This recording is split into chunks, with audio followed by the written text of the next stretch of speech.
Сәлеметсіздер ме? Менің аты-жөнім Аманшаева Ақтау Мұхамбетқалиқызы. Мен Исатай Сүйбаев атындағы нөмірі 8-ші мектептің қазақ тілі мен әдебиеті пәні мұғалімімін. Менің жобамның аты қалам және қаламгер клуб жобасы. Бұл жоба шығарма жазу дағдысын дамыту мақсатында құрылған жоба. Кейде бір ауыз сөз адам өмірін басқа арнаға бұруы мүмкін. Сол сөзді өзіңіз жазсақшы. Осы сұрақтың жетегінде мен оқушылармен бірге сыныптан тыс уақытымызда шығармашылықпен айналысу үстіндеміз. Менің оқушыларым қолында қаламы, жанында жүрегі. Осы екеуін тоғыстыра білген оқушы шығармашыл, ізденімпаз, ойлы тұлғаға айналмақ. Сондықтан мен бүгін сіздерге шығармашылықтың тынысын ашатын қалам және қаламгер клуб жобамен таныстырмақпын. Жобамен жарты жылдан бері жұмыс жасап келе жатырмын. Құрамында 15 оқушым бар. Жобамның өзектілігі бүгінгі қоғамда ақпарат тасқыны, технологияның дамуымен қатар жастардың жазуы, көркем сөйлеу, тіл тазалығын сақтауы, өз ойын жүйелі жеткізу қабілеті төмендеп келе жатқаны байқалады. Қазақ тілі мен әдебиеті пәнінің мектептегі үлесі тек бағдарламалық білім берумен ғана шектеліп қалмауы керек. Сабақтан тыс шығармашылық кеңістік құру, оқушы тұлғасының қалыптасуына, тіл мен әдебиетке деген сүйіспеншілігін арттыруға, рухани дамуына ықпал етеді.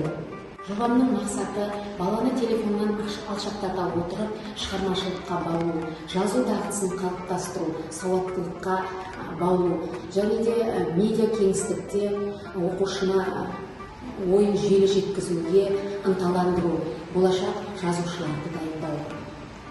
Алғаш жобам сынып сағаты кезінде басталған болатын. Сынып сағаты кезінде мен оқушыларына әртүрлі тақырыпта шығармашылықпен айналысуға бағыт-бағдар беремін. Сол кезде Алмат есімді оқушым маған былай деді: апай, мен өлең оқи отырып, апай, менің өлеңімді сыныптың алдында оқыған кезде қатты қобалжыдым, бірақ менің сыныптастарым мені тыңдады. Осы жерде менің сөзімнің салмағы бар екенін сезіндім деген сөзі осы жобаның басталуына түрткі болды. Қазіргі таңда оқылым және айтылым дағдыларына қатысты жобалар көп, ал жазылым дағдысына қатысты жоба кем-де-кем. Қалам және қаламгер клуб жобасын ашуыма осы бір жағдай әсер етті.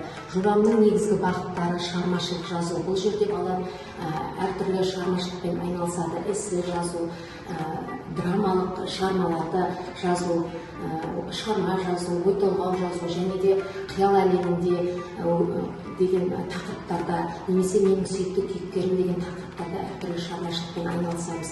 Аптаның бір уақытында сыныптан тыс уақытта кездесеміз, мектеп кітапханасында, облыстық кітапханаларда, немесе күн жылыда саябақтарда кездесіп, осы шығармашылықпен айналысып, өзінің өлеңдерін, әңгімелерін оқиды балалар. Ал екіншіден QR жазба. QR кодтау арқылы шығармаларын балалардың дәліздерге іліп қойып, сол жерде басқа сыныптың оқушылары менің сыныбымның шығармаларымен таныссын және де сол жерде қызығушылығын арттырсын деген мақсатта. Ал пән мұғалімдері оқушыларының шығармаларымен танысу арқылы оқушының басқа қырында да таныссын деген мақсатта осы шығармаларын дәліздерге QR кодтау арқылы іліп қоямын. Үшіншіден, қалам радио бағдарламасын жүргіземіз. Әрине мектебімізде әзірге радиомыз жоқ, бірақ біз оқушылардың шығармаларын үнтаспаға жазып алып, аудиомәтінге жазып алып, үлкен үзіліс қоңырауларда, колонкамен тыңдатамыз оқушыларға. Сол кезде өзінің дауысын естіген оқушы ерекше сезімде болады, ал ол қалған оқушылар оларға еліктеп, қызығушылық арттырып, осы клубтың мүшесін арттыруға көмегін тигізеді радио бағдарлама. Енді төртінші кезеңде телеграм парақшамыз қаламгер чат-ботымыз бар. Бұл чат-ботта оқушылар менің қасымда жазып отырса да, үйінде жазып отырса да, сол жазған шығармаларын, өлеңдерін әртүрлі тақырыпта шығармашылық жұмыстарын осы чат-ботқа сала отырып, болашақта кітапша жинақтап шығарамыз деген ойдамыз. Ұлы жазушылармен сұхбаттасу алаңы құрайды. Бұл алаңда жазушыларға балалар жиі арқылы сұрақ қойып, өзінің көкейінде жүрген сұрақтарын қойып жауап алады және де сол жазушыларға еліктейді. Әр жобаның өзінің кемшілігі мен артықшылық тұстары да болады. Мен осы байқау үшін мен облыстық форумда ата-аналарымен оқушылардан сұхбат сауалнама алған болатынмын. Бұл сауалнаманың нәтижесінде алғашында балалардың бұл жобаның саны, оқушы саны 3-4 оқушыдан басталған болатын, кейін 6 оқушыға жетті. Ең алғашқы 6 оқушыдан алғанында 20-дай жазыла түсті. Енді ата-аналардан сауалнама алған кезінде 52 оқушымен ата-ана сауалнама жүргізіп, 80% оқушылардың өлең жазуға қызығушылығын білдірсе, 85% радио жүргізу бағытын таңдады. Ата-аналардың 90% клуб жұмысын қолдайтынын білдірген, 75% баласының өз ойын еркін жеткізе бастағанын айтса, 60% клуб жайлы ақпаратты мектеп немесе әлеуметтік желіден білгенін алғандығын туралы өзінің сауалнамада сұрақтарға жауап берген.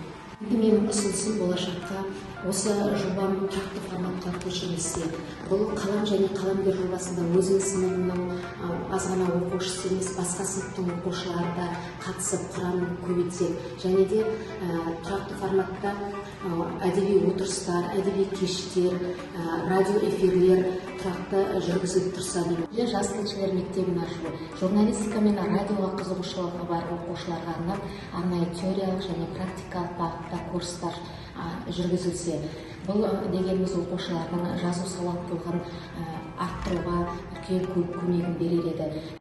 Қалам және қаламгер клубы бала жүрегіндегі сезімді оятатын, шығармашылығын дамытатын үлкен алаң десек болады.